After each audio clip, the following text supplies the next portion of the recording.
साडा नी कसूर साडा जिला संगरूर। किसी ऐसी वैसी घटना पर संगरूर वाले रवि देओल के इस गाने के अंदाज में बड़े भोलेपन से सफाई देते हैं, पर दूसरा पहलू ये है कि ये सियासी रूप से बेहद जागरूक और अपने नेता पर पैनी नजर रखते हैं। इसे दो तथ्यों से अच्छी तरह से समझ सकते हैं। पहला, यहाँ के मतदाता अव्वल तो किसी को लगातार मौका देना नहीं चाहते, दे भी दिया तो इतराने नहीं दिया। दिग्गज अकाली नेता सुरजीत सिंह बरनाला के बाद भगवंत मान इकलौते हैं जिन्हें यहाँ के लोगों ने लगातार 2 बार वर्ष 2014 और 2019 संसद भेजा। दूसरा उदाहरण ताजा है। मार्च 2022 में विधानसभा चुनाव हुआ तो यहाँ के लोगों ने आपको सभी 9 सीटें जिता दी। मान भी यही कि धूरी विधानसभा सीट से जीते। आपकी सरकार बनी तो मान सीएम और यहाँ के 3 अन्य विधायक मंत्री बन गए। जीत की खुमारी उतरी भी नहीं थी कि लोकसभा सीट पर उपचुनाव का ऐलान हो गया। मगर संगरूर के लोगों ने अपने नए नवेले सीएम की प्रतिष्ठा का भी ध्यान नहीं रखा और आपके प्रत्याशी गुरमेल सिंह को हराकर शिरोमणि अकाली दल अमृतसर के नेता और खालिस्तान समर्थक पूर्व आईपीएस सिमरनजीत सिंह मान को जिता दिया था। उपचुनाव के नतीजे से ये अंदाजा लगाना मुश्किल नहीं है कि उपचुनाव की हार के बाद ये सीट कैसे मुख्यमंत्री मान के प्रतिष्ठा से जुड़ी हुई है। ननकियाना साहिब गुरुद्वारा के पास मिली बीएसपी की छात्रा जसजीत कहती हैं कि मौजूदा सांसद सिमरनजीत सिंह मान से लोग खुश नहीं। ऐसे में जनता इतिहास दोहराए तो कोई ताजुब नहीं।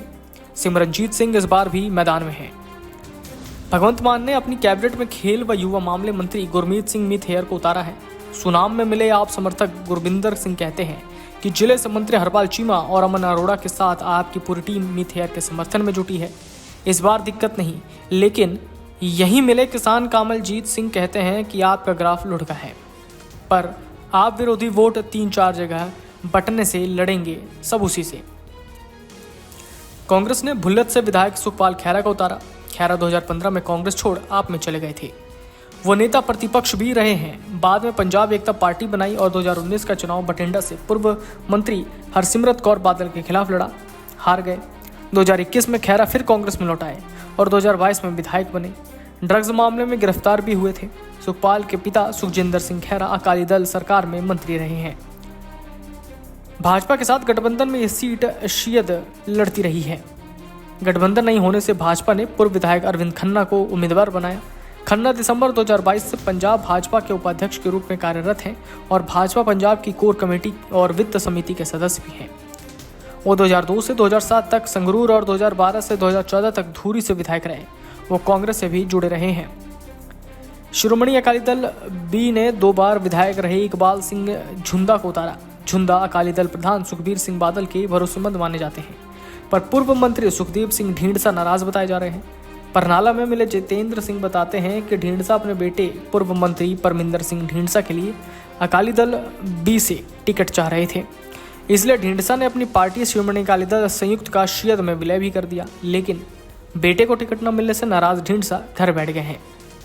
पंजाब यूनिवर्सिटी पटियाला के प्रोफेसर बलविंदर सिंह टिवाणा कहते हैं बिजली फ्री होने से लोगों का हर महीने 2 से 2,500 हज़ार रुपये बच रहा है। इससे आम लोगों के साथ ही कारोबारी तबका भी खुश है।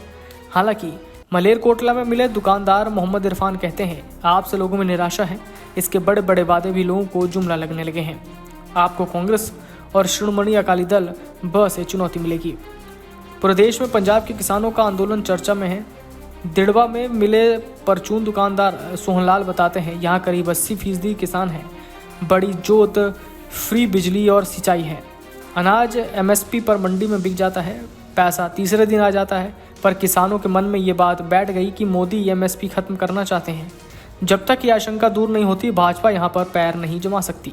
धूरी के निकट बुगरा कृषि मंडी में अपना गेहूं लेकर आए किसान जगदेव सिंह कहते हैं यहाँ करीब 200 बाहरी मजदूर काम कर रहे हैं। हर 2 गांव बाद मंडी है। हर मंडी में यही स्थिति है। कुछ साल बाद देखिएगा पंजाब में बाहरियों का दबदबा हो जाएगा। पहले पढ़ लिख कर युवा विदेश जाते थे और पैसा कमाकर भेजते थे। अब पढ़ाई के समय ही चले जा रहे हैं। यहाँ का मोटा पैसा बाहर जा रहा है, जो एक बार गया लौटना ही नहीं चाहता। वीडियो डेस्क अमरउजाला.com। एग्जिट पोल 2024 1 जून शाम 6 बजे से। लोकसभा चुनाव के नतीजे 4 जून सुबह 7 बजे से। देखिए चुनाव नतीजों से जुड़ी हर खबर सबसे पहले, सबसे सटीक, केवल अमर उजाला पर, अमरउजाला.com। अगर आप ये वीडियो YouTube पर देख रहे हैं तो हमारे चैनल को सब्सक्राइब करें और बेल आइकन को दबाना ना भूलें। अगर आप Facebook पर ये वीडियो देख रहे हैं तो हमारे पेज को लाइक करें।